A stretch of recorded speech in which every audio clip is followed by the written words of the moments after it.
युवा सेनेचे उपसचिव प्रथमेश पांडुरंग सकपाळ यांच्या पुढाकाराने गिरगाव चॅम्पियन्स लीग या क्रिकेट स्पर्धेचे आयोजन हे सलग तिसऱ्या वर्षी करण्यात येत आहे आणि आज एक खास सामना रंगणार आहे तो म्हणजे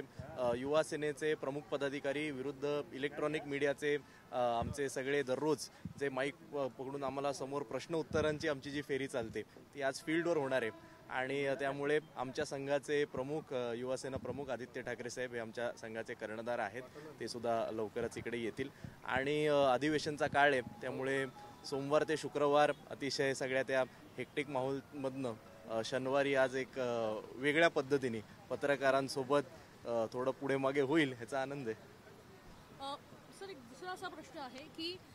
कोरटकर या प्रकरणामध्ये जर आपण बघितलं तर कोरटकर हे देश सोडून गेलं असल्याचे कळतायत आणि त्याच्यामुळे त्यांना पकडण्यात यावं त्यांचा पासपोर्ट जप्त करावा अशी मागणी इतिहासकार करतायत। नाही खरंच आहे ना कसं झालं की मुद्दामून कोरटकर सोलापूरकर यांच्या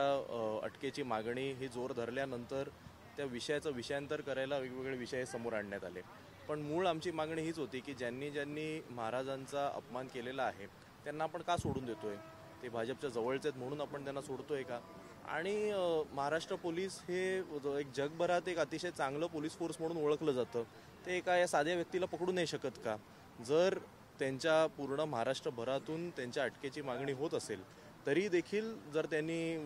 देश सोडला असेल तर याचा अर्थ कुठेतरी पोलिसांचं सुद्धा त्यांना पळण्यामध्ये सहकार्य होतं का असा सुद्धा एक प्रश्न सामान्य जनतेच्या मनामध्ये तयार व्हायला लागलेला आहे। जसं आपण प्रश्न विचारला की मुंबई पोलिसांचं किंवा महाराष्ट्र पोलिसांचं कौतुक अख्ख्या जगभरात केलं जातं पण गेल्या काही दिवसांपासून याच पोलिसांचं नाव जे आहे ते बदनाम होताना बघायला मिळत आहे कारण की ज्या पद्धतीचं दंगल किंवा क्राईम लॉ अँड ऑर्डरच्या समस्या दिसून येत आहेत त्यामुळे नाही खरंच आहे ना की आज आपला महाराष्ट्र हा गेले इतके वर्ष अतिशय एक संघ आणि शांत राहिलेला महाराष्ट्र आहे कोणी किती भडकवण्याचा चिथवण्याचा जरी प्रयत्न केला तरी आजपर्यंत दंगल गेल्या अनेक वर्षांमध्ये घडली नाही। मला आठवते कोरोनाच्या काळामध्ये उद्धव ठाकरे साहेब मुख्यमंत्री असताना सुद्धा काही एक्स्ट्रीमिस्ट फोर्सेसनी मुद्दामून दुसऱ्या धर्मांबद्दल दुसऱ्या जातींबद्दल प्रक्षोभक भाषणं केली तरी देखील उद्धव ठाकरे साहेबांनी एक अतिशय चांगली लॉ अँड ऑर्डरची परिस्थिती महाराष्ट्रामध्ये ठेवलेली पण आता पहिल्यांदाच नागपूरमध्ये ही जी काही दंगल घडलेली आहे याच्या सुद्धा आपण खोलात जाण्याची गरज आहे आणि त्यामुळे महाराष्ट्र शांत राहणं ही मला वाटतं सरकारची जबाबदारी आहे आणि सरकारने ती गांभीर्याने घेतलं पाहिजे। पण यात सगळ्या प्रकरणं असताना म्हणजे अशी अनेक महाराष्ट्रात बेरोजगारी किंवा अन्य अनेक प्रकरणं असताना देखील दिशा सलियन प्रकरण देखील जे आहे ते सध्या वर आलेलं बघायला मिळत आहेत। नारायण राणे यांनी प्रेस कॉन्फरन्समध्ये आज अनेक आरोप केलेले आहेत पुन्हा एकदा आदित्य ठाकरे यांच्यावर। नाही कसं आहे की मी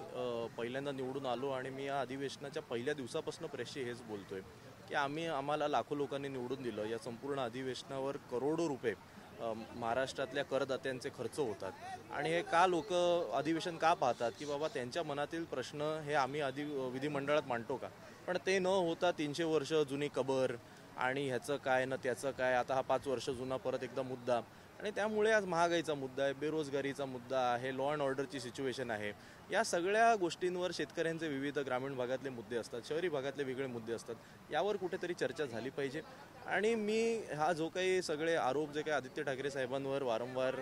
गेल्या 2 दिवसात करण्यात येत होते त्या संदर्भात मी सविस्तर बोललेलो आहे की केवळ आरोप करून काय त्याच्यामध्ये अर्थ नसतो जर जे कोण आरोप करतायत त्यांच्याकडे अंशतः जरी कुठला पुरावा असता तर त्यांनी आजपर्यंत तो सादर केला असता केवळ मीडियासमोर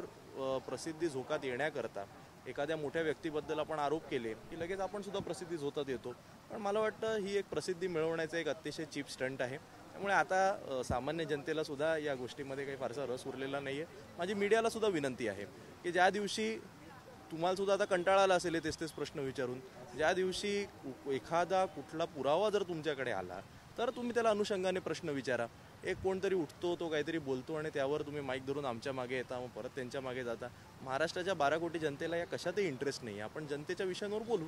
सर काल सभागृहामध्ये खड्ड्यांचा विषय जर आपण पाहिला खड्ड्यांचा विषय जर आपण पाहिलं तर मग काल सभागृहामध्ये आपल्याला पाहायला मिळाला आणि भाजप आणि तुमचा जो पक्ष आहे तो एकत्र आला, मात्र नगरविकास खात्याकडून कुठलेही सविस्तर उत्तर याच्यावरती आले नाही. काल महाराष्ट्रात मुंबईची आत्ता जी परिस्थिती आहे, अख्खी मुंबई खोदून ठेवलेली आहे. मेगा रोड कॉन्ट्रॅक्ट हे जे काढण्यात आलेलं, सगळे रस्ते म्हणे कॉन्क्रीट करणार आणि सांगितलेलं 1.5 वर्षामध्ये तेव्हाचे तत्कालीन मुख्यमंत्री एकनाथजी शिंदे यांनी सांगितलेलं की सगळे रस्ते कॉन्क्रीटचे होणार. पण आजची परिस्थिती आपण पाहू शकतो आणि म्हणून मी आपल्याला करेक्ट करू इच्छितो. केवळ भाजपच्या आमदारांनी हा प्रश्न नाही विचारला. भाजप, शिवसेना, उद्धव बाळासाहेब ठाकरे पक्षाचे आदित्य ठाकरे साहेब असेल, मी असेल, आम्ही दोघांनी विचारला. शिंदे सेनेच्या सुद्धा मुरजी पटेलांनी विचारला. काँग्रेसच्या सुद्धा यांनी विचारला. म्हणजे सर्व पक्षीय आमदारांनी आपापल्या मतदारसंघामध्ये या टेंडरमुळे नागरिकांना किती त्रास होतोय हे मांडलेलं आहे आणि त्यामुळे आता त्यावर आम्हाला उत्तर अपेक्षित आहे. काल सर्व पक्षीय आमदारांनी ही विनंती केलेली आहे की एक SIT स्थापन व्हावी. छोट्या छोट्या कारणांसाठी SIT स्थापन होते. हा तर 6,600 कोटींचा कुठेतरी भ्रष्टाचार झाला आहे का असं आता आम्हाला वाटायला लागलेलं आहे. त्यामुळे ह्याच्या मागे आता SIT स्थापन होते का, याचा एक थर्ड पार्टी कॉम्प्रिहेन्सिव्ह ऑडिट होतो का, कुठेतरी यामध्ये काही चुकीचं घडलं आहे का ह्याचा शोध होतो का, हे आता आम्हाला कळणार आहे. काल आम्हाला सभागृहात असं उत्तर देण्यात आलं की सोमवारी नगरविकास मंत्र्यांच्या उपस्थितीमध्ये अध्यक्षांच्या दालनामध्ये 3 वाजता बैठक होणार आहे. तसा ईमेल देखील आम्हाला आलेला आहे. तेव्हा आम्ही सर्वपक्षीय आमदार, कारण शेवटी हा प्रश्न मुंबईचा आहे आणि मुंबईच्या नागरिकांचा आहे, आम्हाला त्याच नागरिकांनी निवडून दिलेलं आहे. त्यामुळे त्यांचे प्रश्न मांडायलाच आम्ही विधिमंडळात गेलो.